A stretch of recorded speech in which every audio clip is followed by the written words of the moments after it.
Ang green na kapaligiran, hindi lang maaliwalas tingnan. Nakagagaan din ito ng kalooban. Kaya naman marami sa mga kapuso natin ang mahihilig mag-alaga ng hardin. Katulad na lang ng internationally acclaimed indie film director na si Brillante Mendoza. Refreshing pag gising mo sa umaga, you see greens, gano'n. May ibon din ako. So parang I'd like to have that kind of feeling na parang ka nasa probinsya kahit na nasa city ka. Nakababawas raw ito ng stress, lalo na't hands-on si Direk sa pagpili ng kanyang mga halaman. Ito yung mga simple, yung mga pandan.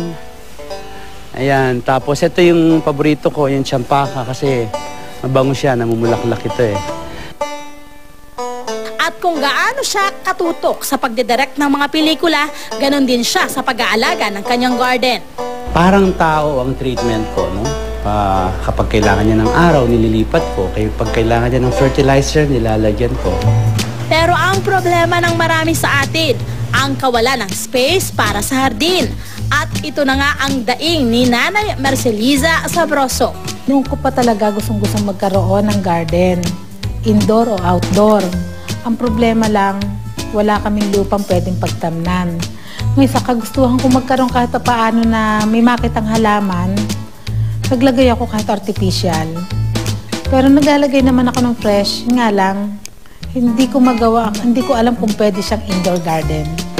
Kaya para magkaroon ng bagong buhay ang loob ng kanyang bahay, nagpatulong kami sa expert mula sa isang landscaping company. Andito na po yung mga halaman na gusto po namin gamitin, ilagay sa inyong indoor garden. So, ayan, iba't ibang klase po yan. Una, magsisimula po tayo sa inyong dirty kitchen. Kasi yun po ang unang nakatambad pagpasok nyo dito sa gate. Sige po, tara po, madam. Para sa dirty kitchen ni Nanay, bagay daw ang indoor plant na Thailand bamboo. Dahil maliliit at maninipis ang mga tangkay nito, hindi raw ito matakaw sa space. Madali rin itong alagaan. Thrice a week lang daw ito kailangang diligan dahil hindi naman ito natatamaan ng araw.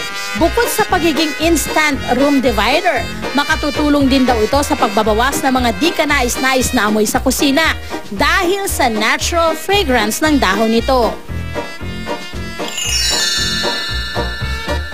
Sa dining room naman, ipinwesto ang halamang tinatawag na Cyprid na kapamilya ng palmera. Ang good news, hindi rin daw ito matakaw sa tubig at tulad ng Thailand bamboo, nabubuhay rin ito sa lilim. Ito pong Philodendron Silum ay isang uri ng indoor plant. Pwede rin po siyang gamitin sa labas, pero mainam po siyang gamitin sa loob. Kasi ito po yung klase ng halaman na hindi masyadong nangangailangan ng sinag ng araw. Ito po yung mga tinatawag na shade plant. Pampagana rin daw ang kulay ng mga halaman, kaya mainam ding ilagay ito malapit sa hapagkainan. Hindi rin naman daw dapat mag-alala kung pamamahayan ng lamok ang mga halaman. Ang mga klase ng lamok na umaaligid sa mga halaman, ito yung mga hindi masyadong harmful. Pero para makasiguro, dapat paratilihin ang kalinisan ng mga ito at siguraduhin walang stagnant water na maiiwan sa paso. Ang living room naman ni Nanay, mas napaaliwalas din ng mga halaman. Inilagay rin dito ang mga halamang ginamit sa kusina. Malaki talaga ang nagagawa ng mga halaman. Hindi lang nito hatid ang maaliwalas na ambience, hatid din nito ang ginhawa sa ating pakiramdam.